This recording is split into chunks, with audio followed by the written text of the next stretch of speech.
Nouvelle édition d'information sur les antennes de la centrale radio-télévision en ce samedi 14 décembre de l'année en cours. Madame, Monsieur, bienvenue. À la une de cette session informative, les derniers rapports d'Amnesty International devraient plutôt permettre cette organisation internationale d'observation des questions liées aux droits humains à pouvoir coopérer avec la justice de la République démocratique du Congo suite aux accusations contre les responsables des forces armées de la République démocratique du Congo qui avaient perpétré, d'après ces rapports, les massacres de plus de 102 civils dans cette partie de la République démocratique du Congo, a dit le porte-parole du gouvernement Patrick Mouyaya, que vous suivrez dans cette session informative. Pendant ces temps, l'organisation non gouvernementale, la fondation Denis Nyakero Tshisekedi à travers la République démocratique du Congo a, après avoir organisé son assemblée générale, pris la ferme décision de s'atteler seulement sur un soutien lié au secteur de l'éducation à travers la République démocratique du Congo. Ce sera les centres d'action de cette fondation que dirige la première dame de la République démocratique du Congo, Denis Nyakero Tshisekedi. Telle est la meilleure résolution adoptée au cours de cette assemblée générale qui se constitue après 5 années d'existence de cette fondation Denis Nyakero Tshisekedi en RDC. Pendant ces temps, au niveau du ministère du Tourisme, on appelle le gouvernement de pouvoir renommer les stades Tata Raphaël, stade Ali Foreman pour les rendre plus attractifs. Question de permettre à ce que ce soit un lieu touristique qui pourra générer des recettes à travers la République démocratique du Congo. Tel est le point de vue du ministre du Tourisme à travers la République démocratique du Congo à suivre dans cette session informative. Voilà tout pour les titres, madame, messieurs. Bonjour et bienvenue. Christian Ezemo me permet de vous atteindre des partout à l'Ikassi. Je suis mon tout trésor à la présentation de cette session d'information sur les ondes sacrées de la centrale radio-télévision. Encore une fois de plus, bienvenue. Ouvrons cette session informative en prenant la direction de Kinshasa, capitale de la République démocratique du Congo. Le porte-parole du gouvernement, Patrick Mouyaya, à l'heure du débriefing hebdomadaire organisé à Kinshasa, capitale de la RDC, la journée de ce 12 décembre de l'année en cours, demandé à l'ONG Amnesty International de pouvoir coopérer avec la justice en mettant à la disposition de la justice tous les éléments de preuve qui attestent que même l'ancien gouverneur de la province du Nord Kivu était impliqué dans ces massacres de plus de 202 civils dans cette partie de la République démocratique du Congo qui manifestaient pour le départ, bien évidemment, des casques bleus de la MONUSCO dans cette partie du pays qui n'était pas en train de répondre aux attentes de la population. Un crime commis il y a de cela une année, mais c'est actuellement que Amnesty International s'est décidé de rendre public son rapport. Suivez l'extrait de la réaction du porte-parole du gouvernement. Alors, vous avez posé la question sur le rapport d'Amnesty International. Bon, d'abord, le rapport qui est fait concerne de faits qui se sont déroulés il y a au moins une année. Et c'est des faits pour lesquels, je pense que nous avons eu l'occasion de revenir dessus. Le prédécesseur du vice-premier ministre ici, le vice-premier ministre de l'époque, Peter Kazadi, et le vice-premier ministre de la Défense de l'époque, Jean-Pierre Bemba, se sont rendus au Nord Kivu, à Goma. Il y a eu évidemment une enquête qui a été faite à leur niveau, et il y a eu une enquête qui a été faite au niveau de l'auditorat.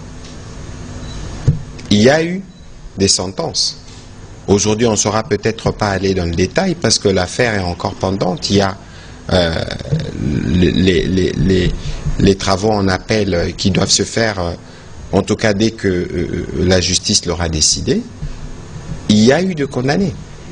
Alors, quand même cité alors la question, lorsque Amnesty International fait son rapport, la question c'est de se dire d'abord ici, ce que nous on n'a pas attendu Amnesty International qui vient une année après la commission des faits. Il y a eu un procès en flagrance.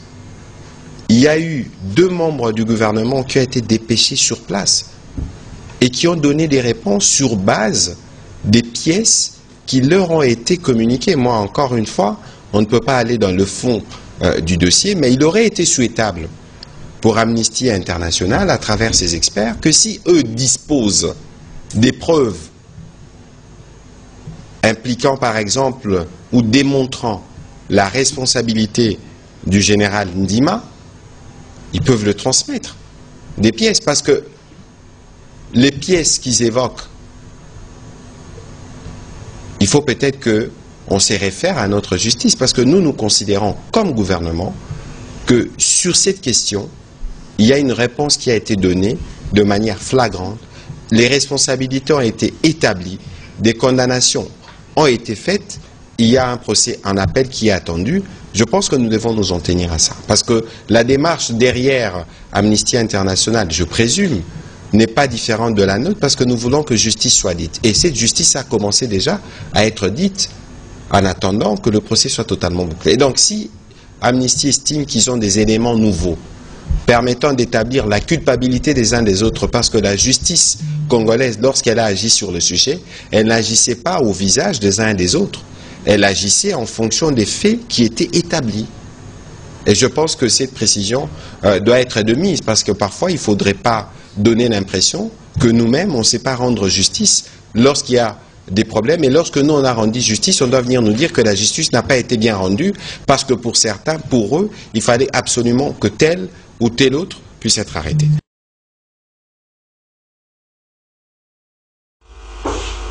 Au cours de ces mêmes débriefings hebdomadaires, les vice-premiers ministres et ministres en charge de l'Intérieur et Sécurité a tenu à fixer la population de la République démocratique du Congo sur la problématique liée à la mise en application de la peine de mort contre tous les bandits urbains qui sont en train de s'aimer l'insécurité dans les grandes villes de la République démocratique du Congo, communément appelée Kuluna, car il y a une opération communément appelée Ndobo qui a été lancée depuis une bonne période à Kinshasa, qui traque même dans leur dernier retranchement les Kuluna qui sont considérés comme étant des bandits urbains dans la ville-province de Kinshasa. Est-ce que la peine de mort sera-t-elle d'application réellement en RDC, oui ou non?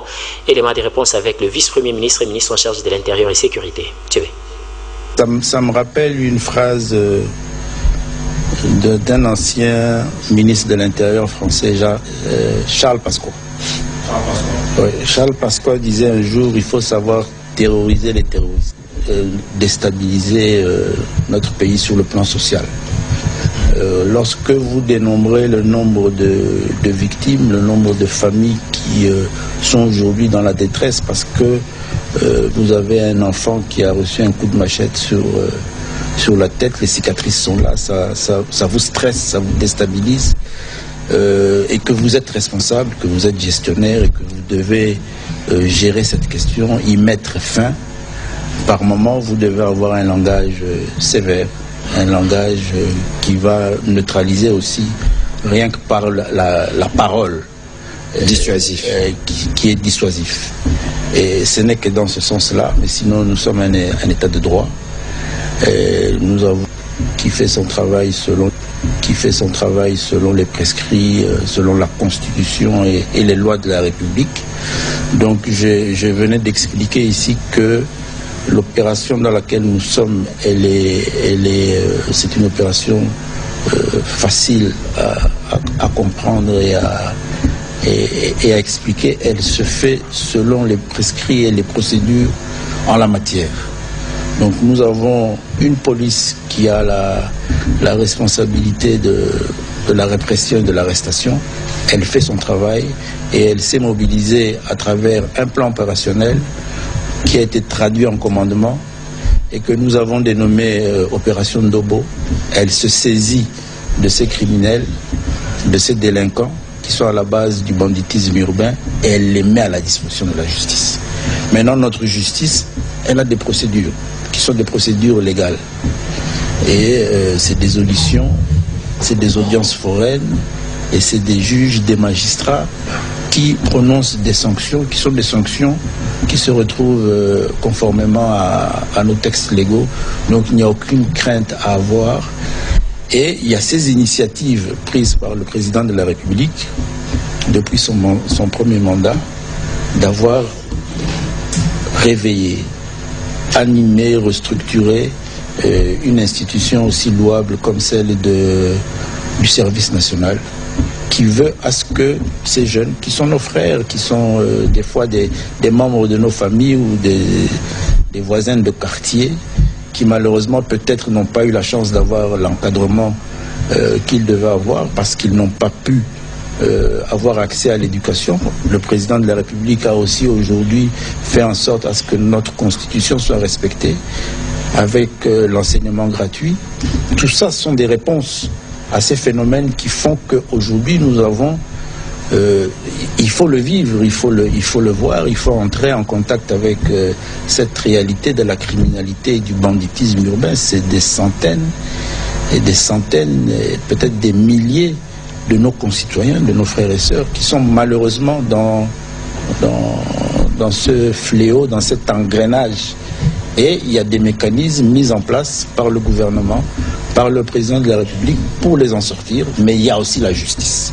Parce qu'il y a des récidivistes et il y en a parmi eux qui n'arriveront malheureusement pas à se resocialiser. Et c'est des... Poursuivons cette session informative toujours avec ces débriefings hebdomadaires où le vice-premier ministre et ministre en charge de l'Intérieur a dit sa ferme détermination à soutenir les changements de la constitution voulus par le chef de l'État RD congolais, a signifié la population de la RDC sur les difficultés même qu'il rencontre ce ministère dans le cadre de son bon fonctionnement à travers la République démocratique du Congo suite à cette constitution. Suivez. Alors, concernant la constitution, qu'est-ce que...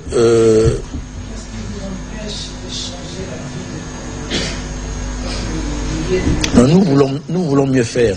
Nous voulons mieux faire et nous sommes souverains et nous discutons avec le souverain primaire. Vous, en tant que VPM, en quoi est-ce que la Constitution vous empêche, vous, d'exercer votre travail?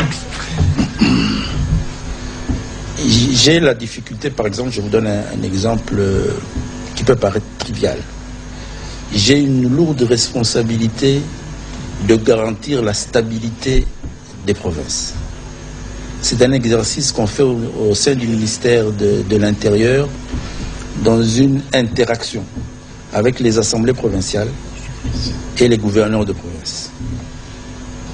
Pourquoi nous sommes amenés à faire ce travail? Parce que tel que l'assemblage constitutionnel est fait, nos assemblées provinciales sont à la base des instabilités de nos provinces à travers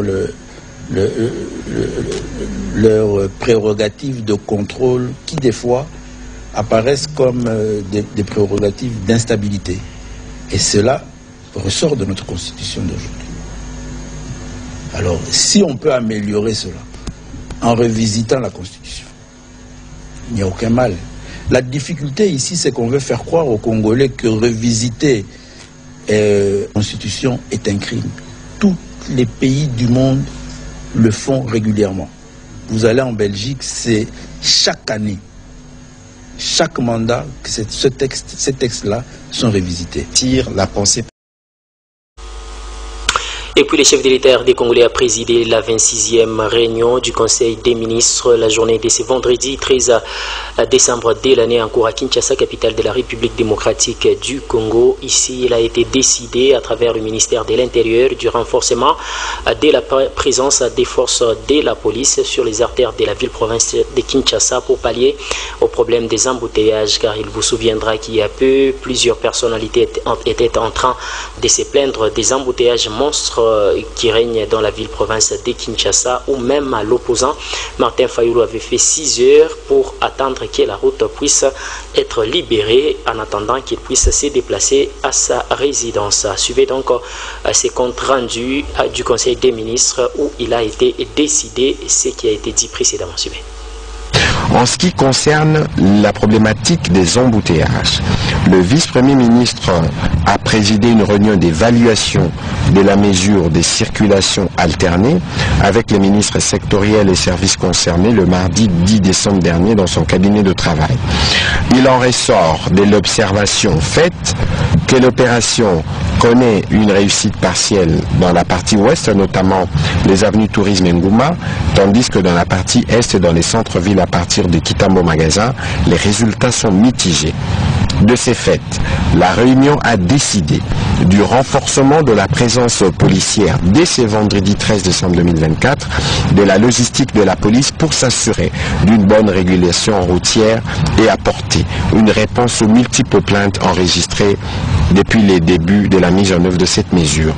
La prochaine réunion d'évaluation est prévue en début de semaine après les constats des mesures qui ont été arrêtées et qui ont été mises en place dès aujourd'hui. Pour boucler les chapitres du ministère de l'Intérieur avec la gouverneure du Lualaba, Fifi Masuka, qui est demandée par les vice-premiers ministres et ministres en charge de l'Intérieur et Sécurité, Jacquemain Chabani, d'élever la décision, la mesure portant suspension du bourgmestre Lessin Kalenga de la commune de Fungourmé. Ici, les vice-premiers ministres demandent la levée de cette suspension en urgence et par le même télégramme, la gouverneure de la province du Lualaba, Fifi Masuka, est convoquée à Kinshasa, capitale de la République démocratique du Congo, par le vice-premier ministre et ministre en charge de l'Intérieur et Sécurité, Jacquemain Chabani. Un élément que vous aurez à suivre dans nos prochaines éditions, au moment où Ali Kassi aussi, la bourgmestre de la commune urbano-rurale de Chitourou, Anzaka Ali Malora, a été suspendu par le gouvernorat des provinces du Haut-Katanga pour manquement à ses fonctions ou à son devoir en tant que bourgmestre de la commune de Chitourou. Cependant, la mairie a procédé même à une cérémonie de remise et reprise la journée dès ce vendredi 13 décembre de l'année en cours entre les bourgmestres adjoints et les bourgmestres titulaires de cette entité territoriale décentralisée, conformément à cette décision prise par le gouvernorat des provinces du Haut-Katanga, qui avait instruit à la mairie de Likasi de prendre toutes les dispositions y afférentes pour placer celui qui allait assurer l'intérim. Et la décision a été confiée, ou le pouvoir a été confié au bourgmestre adjoint de la commune de Chitourou. Un élément que vous suivrez aussi dans nos prochaines éditions. Poursuivons cette session informative, encore une fois de plus, en prenant la direction de Kinshasa, capitale de la République démocratique du Congo, où la Chambre haute du Parlement, qui est le Sénat, a tenu une séance plénière qui a procédé à l'adoption du rapport synthèse des différents rapports parlementaires, des vacances parlementaires précédents au niveau de la République démocratique du Congo. Ici, ce rapport synthèse a été adopté par la séance plénière de ce 12 décembre de l'année en cours, qui a vécu à Kinshasa, capitale de la République démocratique du Congo. Suivez. Qui sont pour l'adoption du rapport? Qui sont contre? Qui s'abstiennent? Le rapport sur la synthèse des vacances parlementaires, période août-septembre 2024, est adopté.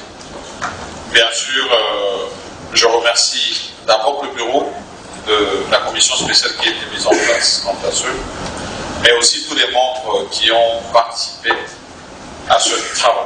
Et je demande à nos collègues de les encourager par nos applaudissements. Nous remercions bien sûr les membres du bureau de retourner à leur place. Ce rapport sera transmis à qui le droit.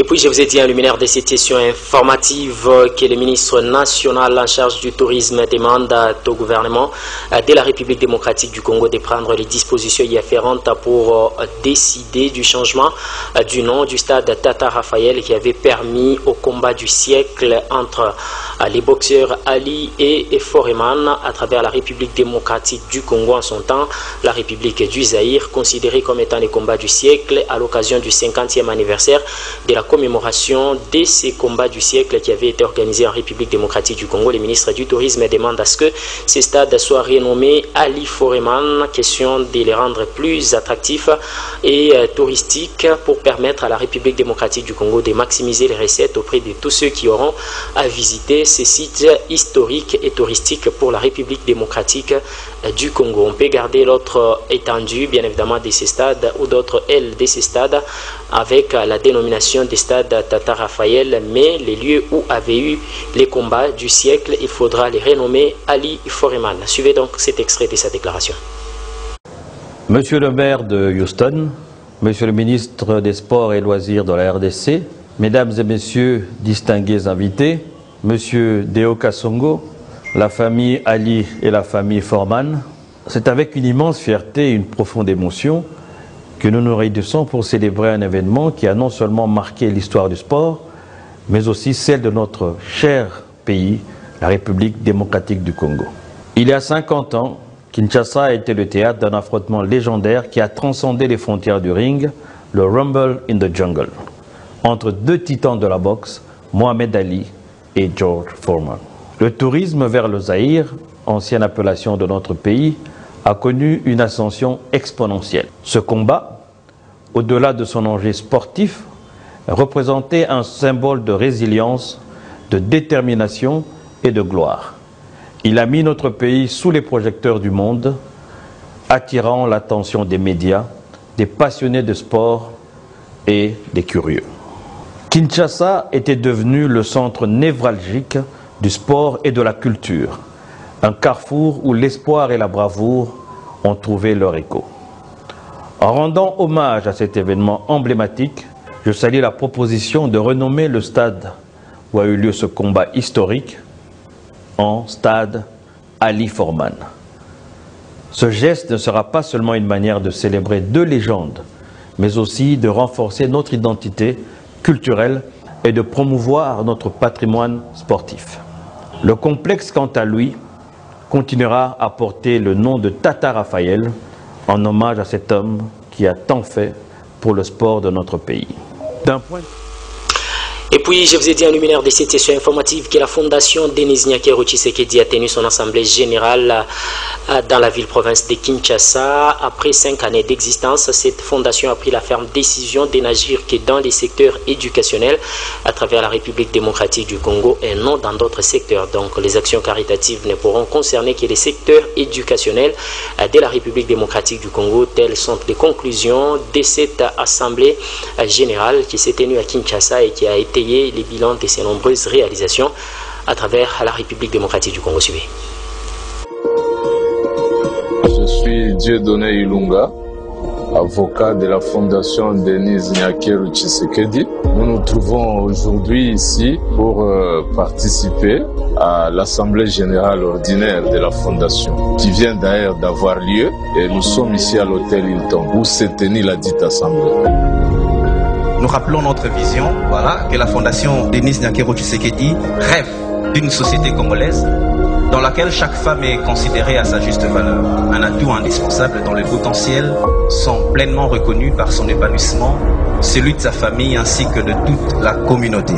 On a revisité tout ce qu'on a fait comme activité depuis l'année 2021 jusqu'en 2023. Il y a eu autant d'activités que la fondation a eu à faire. Après qu'on ait examiné tout ce qui a été fait, on a décidé de changer de stratégie pour les années à venir.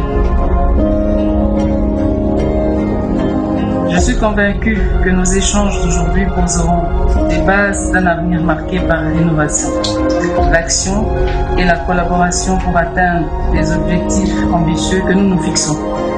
Jusqu'à ce jour, nous avons travaillé sur 4 axes qui sont la santé, l'éducation, la lutte contre les violences basées sur le genre, ainsi que l'autonomisation de la femme. C'est pour dire qu'une femme en bonne santé, bien éduquée et éloignée de toutes les formes de violence peut prétendre contribuer au développement de notre pays.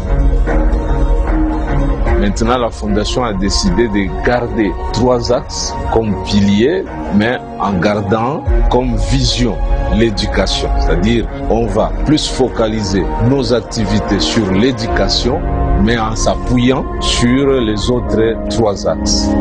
Alors, comment nous comptons y arriver? Nous irons sur 3 piliers. Premièrement, nous allons nous baser sur l'image de la Première Dame. La Première Dame, par sa personne, qui va mener des plaidoyers auprès du gouvernement et des partenaires internationaux afin de pouvoir mobiliser les moyens techniques et les moyens financiers. La distinguée Première Dame jouera aussi le rôle de promotion et de soutien de toutes les initiatives existantes et aussi la mobilisation et la coordination de toutes les initiatives entrant dans notre champ d'action afin d'en tirer un meilleur profit. La Fondation elle-même comme organisation ou une restructuration s'impose afin que nous puissions aligner notre structure, la structure que nous avons actuellement. Désormais, nous chercherons tout simplement à donner à chaque Congolais et Congolaise une chance de grandir en bonne santé, d'apprendre et d'agir à son tour pour le bénéfice du Congo.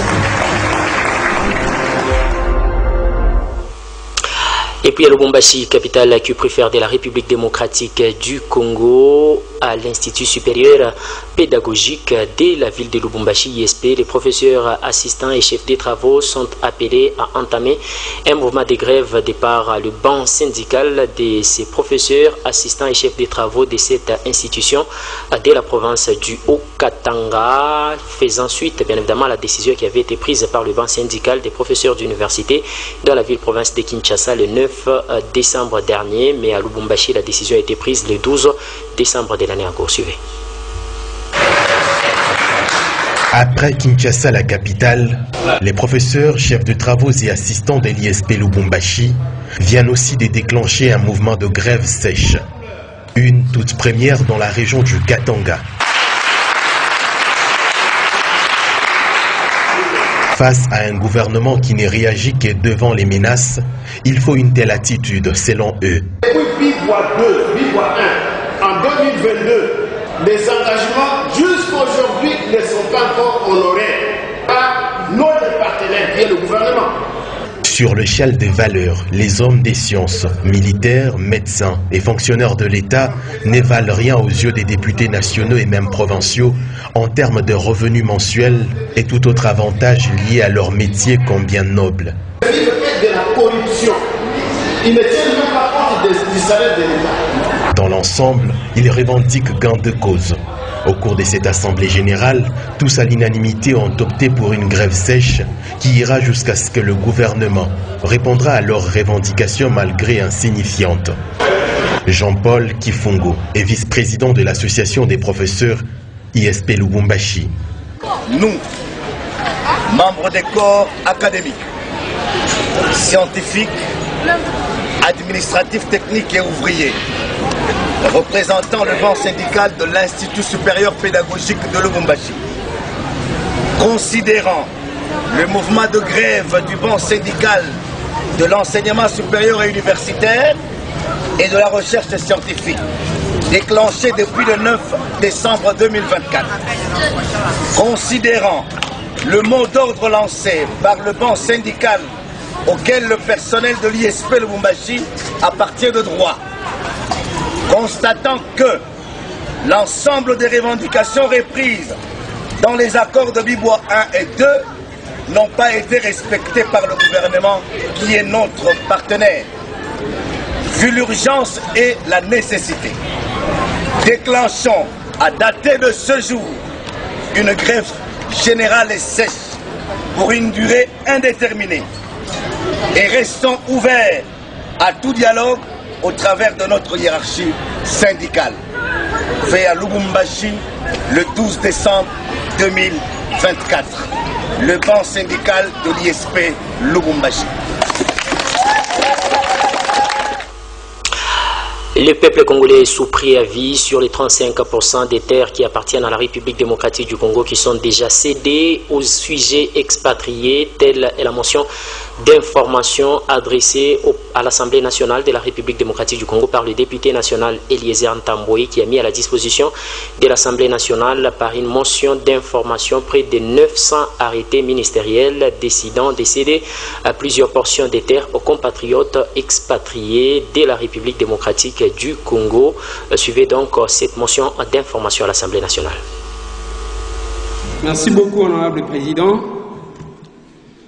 Honorable président, honorable membre du bureau, estimés collègues, qu'il me soit permis de m'exprimer en lingala, honorable président.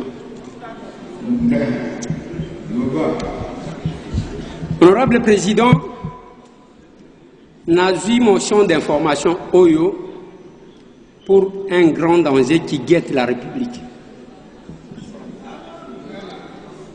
Honorable président, beaucoup au Nazanango,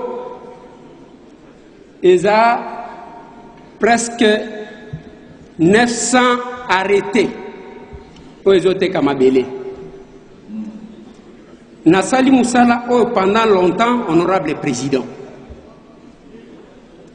Ndenge tozolo baboye, bozali ko constater yango et que ba conflit ezali entre ba exploitants miniers d'une part, ba o ba yebi secret ya mabele de l'autre part, bazali ko sombaka ba hectare ya mabele honorable président. Les Mbole et les autres oyo uti ko salema na chopo honorable président, c'est suite il y a arrêté ministériel et tekaki mabele. Boye tozolo ba honorable président 35% ya mabele na biso ba congolais baza sous préavis, y compris ba o ba kufa honorable président. Bitumba eza entre ba o bazali côté ka les sols na ba o bazote ka les sous-sol. Ba village ebele eza na village Kipiri eza na Okatanga baye awa tokena Lualaba. On a trouvé d'autres villages ba chef coutumier na population batikali bazo yenga eza na barrêté o eza publié eza na barrêté mususu eza non publié o batu bisika bavandi honorable président. Peut-être même na Walungu wana village Sekenda boza sous préavis honorable président.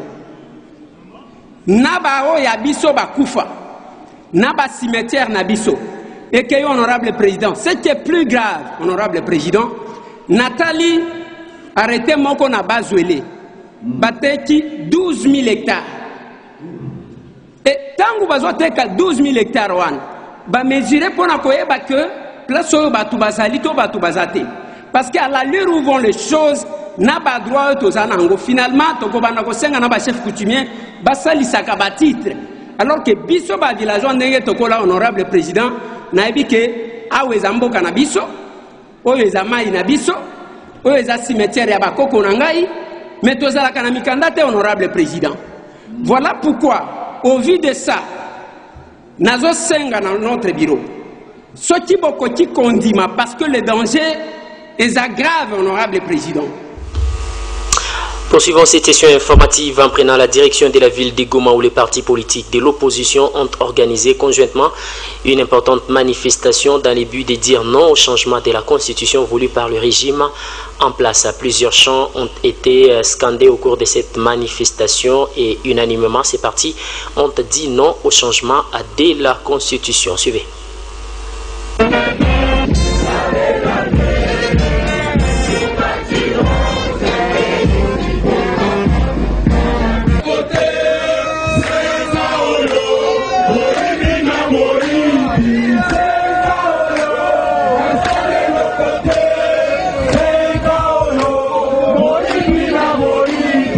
De plus en plus nombreuses et mobilisatrices, les manifestations de l'opposition pour dire non à tout changement ou révision de la Constitution se multiplient à travers le pays. Dernière en date, cette sortie du front des partis politiques de l'opposition dans la ville de Goma, ce vendredi 13 décembre 2024, pour demander à Félix Tshisekedi de partir après son deuxième et dernier mandat, en rappelant qu'il n'était pas nécessaire qu'il invente des nouvelles fallacieuses promesses pour tenter de séduire un peuple qui lui a déjà tourné le dos.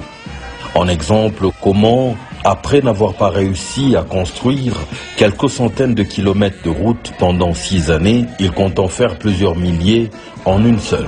Un mensonge tellement gros qu'il est visible de partout. En tout cas, le Nord Kivu, par la voix de Théo Binamungu, le coordonnateur provincial du parti Ensemble pour la République, vient d'exprimer un non catégorique au projet d'un pouvoir qui veut s'éterniser. Ils ont également rappelé au président sortant qu'il n'avait qualité ni pour changer la Constitution, ni pour convoquer une quelconque commission pour en faire la réflexion.